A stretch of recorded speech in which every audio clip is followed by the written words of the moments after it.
Hello guys, welcome back to my channel. तो आज हम लोग पढ़ेंगे सेमीकंडक्टर्स फंडामेंटल्स। तो ये होता क्या है? ये एक प्रॉपर्टी है जो कि लाई करती है बिटवीन कंडक्टर और इंसुलेटर के बीच में। और जब टेम्परेचर इंक्रीज़ होता है, जैसे कि हम लोग टेम्परेचर बढ़ाएंगे, तो जो सेमीकंडक्टर है वो बिहेव करेगा कंडक्टर की तरह। किसकी तरह? कंडक्टर की तरह बिहेव करता है टेम्परेचर बढ़ाने पर।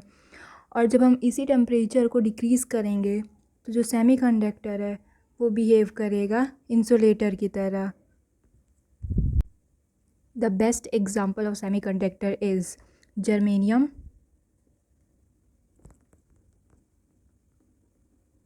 एंड silicon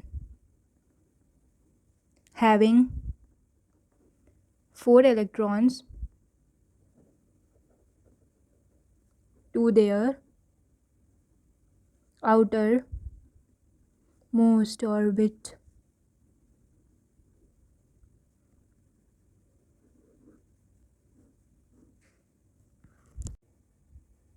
सो ये रहा हमारा जर्मेनियम एंड सिलिकॉन का example. And now intrinsic semiconductor क्या होता है? Intrinsic semiconductor is simply that are chemically pure or the pure form of semiconductor। उसको हम लोग कहते हैं इंट्रेंसिक सेमीकंडक्टर। मतलब ये एकदम प्योर फॉर्म में पाया जाता है, इसमें कोई भी इम्प्योरिटीज़ नहीं होती हैं। And when the temperature of pure semiconductor like as germanium and silicon increases, the covalent bond breaks up, due to which there would be electron hole pair created inside the silicon and germanium crystal, which increases the temperature. Kinetic energy of electron increases, and when they are sufficiently maximum, then covalent bond breaks up and electron hole pair created। Means जब हम लोग temperature increase करते हैं germanium and silicon का, तो जो covalent bond होते हैं, ये जैसे ये बॉन्ड है, ये जो कोवैलेंट बॉन्ड होते हैं ये ब्रेक हो जाते हैं and there would be electron holes. और जब ये ब्रेक होते हैं तो इसमें से इलेक्ट्रॉन एक बाहर निकल जाता है और इसकी जगह पे एक होल्स आ जाते हैं। And this process repeated again and again, and after some time number of covalent bonds break up, by which the number of electron holes pair are created, and which are moving with different velocity in different direction. When external field it means electric field is applied, then all the charge carriers or electrons which are moving with the different velocity in different direction are traveling into linear direction and produces large current, hence conductivity of semiconductor increases.